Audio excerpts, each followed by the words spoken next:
Entonces, háblame un poco, pues, esas primeras andaduras, ¿cómo...? Porque me imagino que empezasteis a hacer conciertos, más que componer, era más conciertos y demás. ¿Cómo fue aquello? ¿Cómo lo viviste?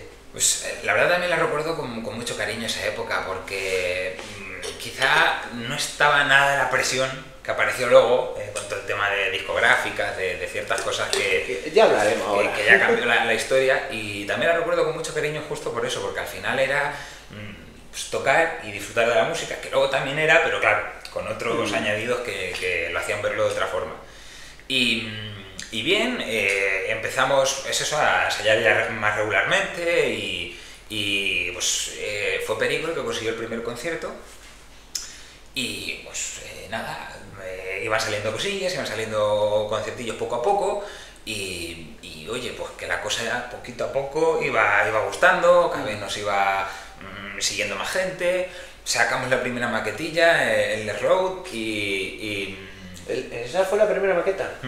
de 4 temillas. Sí, bueno, esa no la he escuchado alguna vez, está creo que por ahí la Deep Web de River Crew, por ahí Está por ahí, sí. Pero esos temas fueron los que tú compusiste, que ahí empezó y que luego pues fue añadiendo y salió pues esos temas, ¿no? Eso es. Era una línea un poquito más hacia el hard rock, podríamos decir. No era tanto metal, ¿no? No era como lo que era River Crew, que era más metal, más... Sí, eso es. O sea, era un poquito más hacia el hard rock duro y tal. Y yo qué sé, es que eran temas que me iban saliendo pues, cuando practicaba en casa, cuando estaba ahí con la guitarra, pues me iban saliendo, yo los traía al local, oye, justa, sí, para adelante. O sea, que realmente tampoco era una intención de vamos a hacer un disco de hard rock, vamos a hacer un disco de tal. No, que nació, dio la casualidad, nació así, pues... Eso es. Y luego también aportaban ideas el resto de miembros, Perico también algún riff, me cantaba algún riff y yo lo sacaba con la guitarra y íbamos haciendo cosillas. Era buena época. Y ahí hicimos eso, esos fueron los inicios. Vale, y ahora yo ya quiero ir un poquito más a... porque esto fue los primeros inicios, que se nació la maqueta y demás. Ahora quiero que me hables cómo fue el proceso de eso a luego ya empezar a hacer el primer disco como tal de River Crew. Que por cierto, espérate, lo tengo que tener por aquí. Me lo traí. Si no, espérate, vamos por aquí. ¿Dónde está? Y yo no puedo haberlo sacado. Ah, mira, está aquí. ¿Ves? No More Redemption, que fue el primer disco que sacaste. Sí, ahora luego el primer disco de larga duración, sí. ¿Cómo fue? Háblame un poco, ¿cómo fue ese proceso de la primera maqueta a luego ya grabar No More Redemption? A ver, es que son 2 años, o sea que... 2 años de diferencia. Sí, es que hay bastante telilla. Cuando estábamos la primera formación... Claro, es que ahí es verdad que pasaron varias formaciones hasta que luego ya llegó David. Eso es, claro. Cuando estábamos en la primera formación había ahí un poco diferencias en cuanto a la dirección musical, porque es verdad que Zappa y yo sí que nos gustaría acercarlo, teníamos intención de acercar un poquito más hacia el metal, y Perico sí que es verdad que le molaba más la parte hard rock y tal, entonces ahí al final, por desacuerdos en cuanto al tema de componer, lo mejor fue seguir caminos separados. Entonces pues decidimos que sí, que al final si nosotros queríamos llevarlo más hacia la parte metal, que era donde nos encontrábamos a gusto y donde queríamos llevarlo un poquito, y él le gustaba más la parte del hard rock, pues lo mejor fue separar un poco caminos, y entonces contactamos con Sergio Pozas. Hombre, Poza, yo lo he conocido muy buena gente, ¿eh? Sí, buen chaval. Tiene muy buena voz, yo le he escuchado algo cantar y joder. Sí, ahí ya fue el primer acercamiento a David. Sí, porque como contó David, se presentaron ellos dos y cogisteis a Pozas. Eso es, sí, o sea, ahí sí pusimos carteles y sí lo movimos un poquito, y efectivamente llegaron varias audiciones, entre ellas la de David y la de Pozas. ¿Por qué no le cogisteis al principio, por curiosidad? Pues yo creo que fue por el tema del inglés, sinceramente, o sea... Él también lo dijo, ¿eh? Creo que sí, o sea, en aquel entonces creo que fue en plan, mira, es que el Pozas había hecho el colegio, el instituto, o las dos cosas bilingüe, y pues, nos moló bastante, porque de cantar los dos cantaban bien, o sea, eso es verdad que los dos eran buenos cantantes, pero yo creo que al final simplemente nos decidimos por el tema de lo del inglés. Claro. Ya está. Y pues claro, ahora mi pregunta, que no lo he preguntado, ¿por qué hace canciones, o sea, viniendo de aquí, de España, de La Mancha, que somos de aquí, ¿por qué os decidiste por el inglés, por curiosidad? Yo creo que al final es por las influencias, ¿no? Porque aunque también escuchábamos grupos españoles, al final la mayoría de los grupos que escuchábamos cantaban en inglés. Yo que sé, Pantera, Black Sabbath, Metallica, Iron Maiden, AC/DC, ¿no? Pues al final todos esos grupos, yo que sé, tratas un poco como de buscar esas influencias y ese sonido. Y me gustaría buscar lo tuyo propio, ¿no?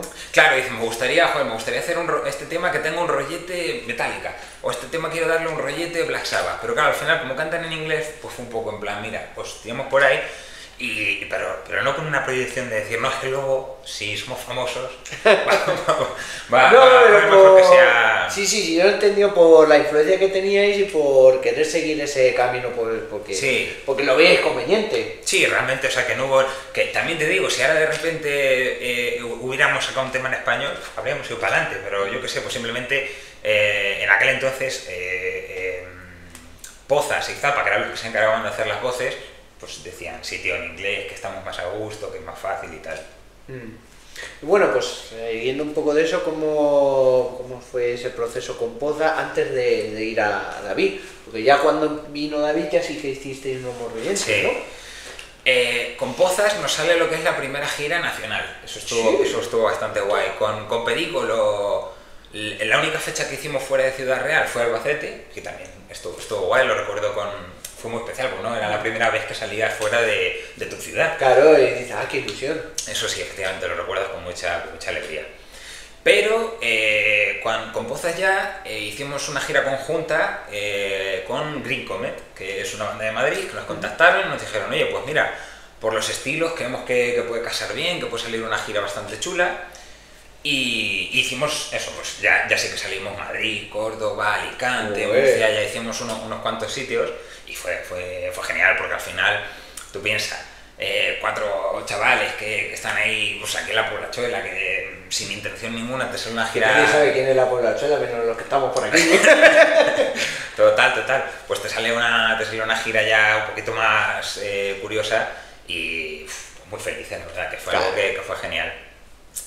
Y nada, pues aparte de esas fechas que hicimos junto a Green Comet, también hicimos otras nosotros en paralelo, y después de aquella gira que terminó antes de verano, Pozas pues decidió dejar la banda. Al final él estaba haciendo ingeniería industrial y se le hacía también complicado. Al final la banda te quita entre ensayos, los conciertos, tal, te quita mucho tiempo, y nada, pues no hubo otra que pues caminos separados. Y ahí fue cuando dije, oye, ¿recordáis que en la prueba estuvimos hasta de coger a Chope tal igual? Es el momento, o sea... yo creo que estaba destinado, Yo creo que sería la opción mejor de todas, no hagamos... O sea, ya lo cogiste directamente por esa opción que estuvo ahí cuando con Pozas y demás, ¿no? Sí, además también ahí tuvo él un gesto de puta madre con nosotros, porque Pozas se fue de la banda y todavía teníamos ahí un par de fechas cerradas, y claro, cuando estás empezando, el tema de cancelar conciertos es de lo peor que puedes hacer. Es lo peor. Porque al final piensa que, claro, no te conoce nadie. Cuando eres una banda totalmente underground, a día de hoy todavía yo creo que no nos conoce nadie.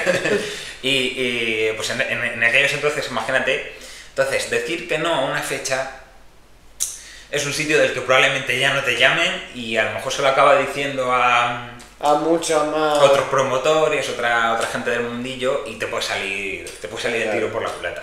Claro. Entonces es verdad que ahí Pozas nos dejó ahí un poquillo con el pastel complicado, y Chope se aprendió el repertorio rapidísimo. ¿Pero se la aprendió bien o ahí? No, o sea, las cosas como son, o sea, de puta madre, o sea, piensa que claro, que a lo mejor es que esto se lo dijimos con 15 días de antelación, le dijimos, oye, mira, que tenemos este vuelo en Albacete, te toca. Te dar lo tienes que aprender, que vamos. Y la verdad que de 10, o sea, ahí nos salvó el culo, pero bien salvado. Y bueno, pues, o sea, Si evidentemente había alguna duda de que era él el candidato que tenía que entrar, después de aquello... Después de aquello ya se reafirmó. A ver, ya...